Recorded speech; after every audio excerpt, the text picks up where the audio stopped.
Hello my lovely students and my viewers, कैसे हैं आप सब। I am Harshita from learning world classes.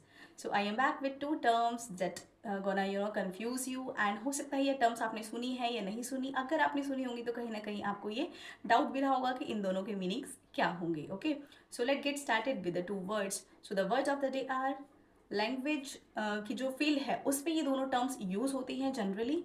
So the terms are learning and acquisition. Learning जिसे आप हिंदी में बोल सकते हैं अधिगम या सीखना, और एक्विजिशन जिसे आप हिंदी में बोल सकते हैं अर्जन करना।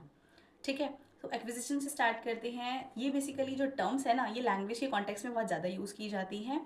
अर्जन का मतलब क्या है, अगर कोई इंसान या कोई भी पर्सन है वो अपने नेचुरल सेटिंग में, ठीक है, नॉट कॉन्शियसली, सबकॉन्शियसली वो उन चीज़ों को सीख लेता है। लाइक एक छोटा बेबी है, वो अपने घर में रहता है, अपनी मदर या जो उनकी फैमिली मेम्बर्स है, जो भी वो भाषा, जिस भाषा में वो बात कर रहे होते हैं, तो वो सारी चीज़ें अपने आप ही सीख लेता है। कि आपने उसको कभी कॉपी पेन लेके नहीं सिखाया कि ये वर्ड होता है, ये मम्मा होता है, ये पापा होता है ना। तो जो लैंग्वेज बच्चा घर में सुन रहा है वो अपने आप ही उस चीज़ को एक्वायर कर लेता है, सीख लेता है। तो उस चीज़ को हम बोलेंगे अर्जन करना।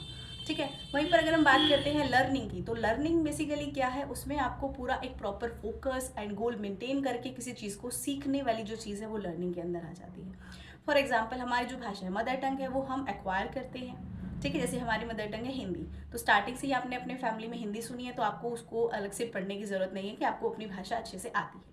वहीं पे अगर आप हिंदी के अलावा कोई और लैंग्वेज परस्यू करना चाहते हैं, सीखना चाहते हैं, like English, Spanish, German, French, तो उसके लिए आपको प्रॉपर रूल्स की नॉलेज होनी चाहिए, आपको गोल सेट करने होंगे, है ना, पूरी प्रॉपर प्रैक्टिस गोल, ये सारी चीज़ों का ध्यान आपको रखना पड़ेगा।